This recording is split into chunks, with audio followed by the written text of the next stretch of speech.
Hey folks, welcome back. We're looking at Frankenstein, Volume 1, Chapters 3 through 4. This is the second in three videos, and we're looking at three questions in this section. What do these chapters reveal about the character of Victor Frankenstein, which we looked at in the last video? This video, what do they reveal about the makeup of Victor's creation? And then thirdly, what do they hint at concerning the consequences for Victor's choices? There was a typo on this slide last time, and I've corrected it. Ha! So let's look at the makeup of Victor's creation. Well, spoiler alert, Victor's not going to tell you how he did it. This is from chapter 3. He says, I see by your eagerness, and this is interesting, he reminds us that he's talking to Robert Walton. Robert Walton is the person taking down Victor's story. He says, Victor says, I see by your eagerness, Robert, and the wonder and hope which your eyes express, my friend, that you expect to be informed of the secret with which I'm acquainted. So he looks at Robert. Robert, I can tell you, think I'm about to tell you the secret to life. And he says, that cannot be. He says, listen patiently to the end of my story, and you will easily perceive why I'm reserved upon that subject. So I'm not going to tell you. I will not lead you on, unguarded and ardent as I then was. He describes his own self in the pursuit of this, to your destruction and infallible misery. So you're getting a hint that things don't turn out well for Victor, right? He says, learn from me, if not by my precepts, that is, by the things he's saying, at least by my example, how dangerous is the acquirement of knowledge. This is a moral here that he's giving, a moral that's his take on his story. And how much happier that man is who believes his native town to be the world. So whatever your little town is, just stay there and think that's the world. You don't need to go any further. Then he who aspires to become greater than his nature will allow. It's a very interesting moral that he gives us there. Watch and see if that's what the story validates. You don't have to agree with Victor Frankenstein when he says this is the moral of the story. Maybe, maybe not, or maybe some combination, but at least that's his moral take on it. In volumes 1, chapters 3 through 4, Victor becomes a father and a mother. Well, kind of.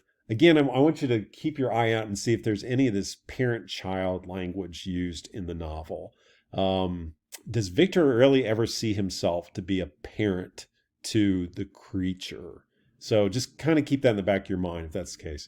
But note the moral that he gives Robert Walton, who's taking Victor's story down, and think about it, is the single-minded pursuit of knowledge a good thing? And how does that apply to Robert Walton? And how does that apply to his readers like you and me? So he doesn't tell us what happens. People have often filled in the blanks with electricity. So a big lightning storm hits something, causes a big volt of juice to go through a dead body, and it becomes alive.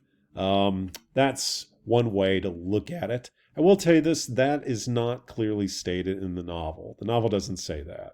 The novel does not say that. I know you read an expression about the spark of life, but that's figurative language that's being used there. Mary Shelley in her 1831 preface will make reference to galvanism, which you can look up and is really interesting.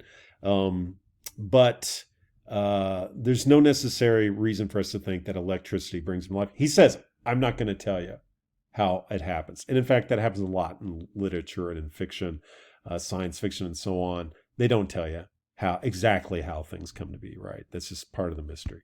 But I will tell you this, whatever it was that he did, it was part of science. It was part of chemistry, of natural philosophy, of anatomy, of physiology, and those kinds of things.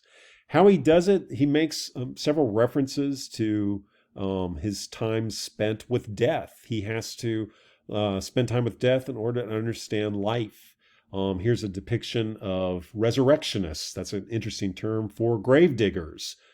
People who would then provide bodies like to cadaver labs for the development of our understanding of human anatomy and for physicians, I would suppose, and things like that.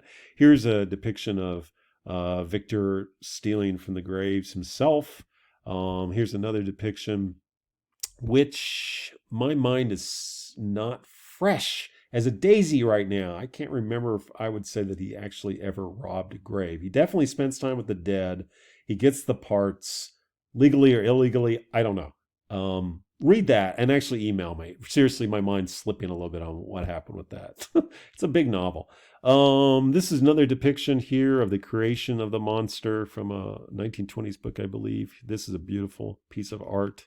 Well, I mean, the style is beautiful. It's him spending time with bones. He does talk about the dissection room, right? And so he talks about how the dissecting room, this is from chapter 3, furnished many of my materials. So here is a dissection going on of a cadaver. He definitely gets parts. What's interesting here is how big he makes it. He has an 8 foot tall. Actually, let me go to this slide. Why is the creature so large? Look at Victor's reasoning on that. It's like he thinks it'll be easier to work with a bigger creature. I don't know. I never made a monster, so I can't really say, but I'm not really sure I'd fall for that. Here's a picture just to give you some sense of the size of the monster. The one picture here is not a monster. That is Robert Wadlow, who is on record the tallest person. He's 8'11". I think that's his father over there on the right-hand side, Mr. Wadlow. Anyhow, he's actually almost a foot taller than the monster in the novel. But anyhow, that gives you kind of a sense of how imposing that person would be. And people were not taller back then. In fact, I read somewhere, actually it's in that book I'm using, that annotated Frankenstein, that says the average height of the English soldier ages 20 to 23 in 1800 was about 5'5". So an 8 foot tall being would be incredibly imposing. Where does Victor get the materials for his creation? So unlike God, who can create from nothing, Victor creates from something. So I've already mentioned the dissecting room, right? But that sentence in the novel says that the dissecting room and the slaughterhouse furnished many of my materials. The slaughterhouse. Okay, so the dissecting room, we just saw a picture of it, right? But the slaughterhouse is talking about animals. So Victor is telling us that the monster, his creation, the creature, maybe the creature is the better term to use here. The creature is a combination of human and animal parts.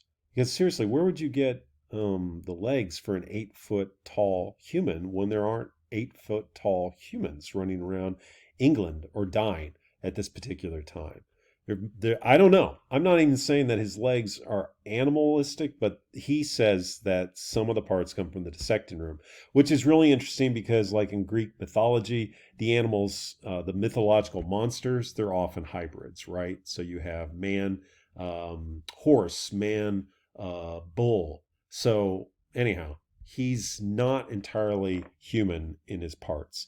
This depiction, this is actually comes from a later part in the story, but I just kind of liked it because it brings out, I think, less human qualities in the makeup of the physical makeup of the creature. Look at his feet up here, right, and his hands and his feet. It's kind of a cool picture.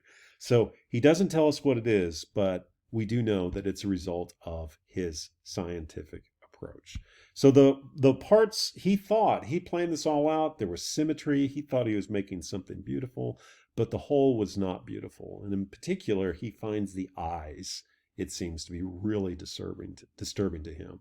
I would just say this goes back from an earlier talk when we talked about physiognomy, right? Where an ugly outside indicates an ugly inside, or your outward appearance. It's not just ugly in physiognomy, but your appearance indicates your outward appearance indicates your inner person.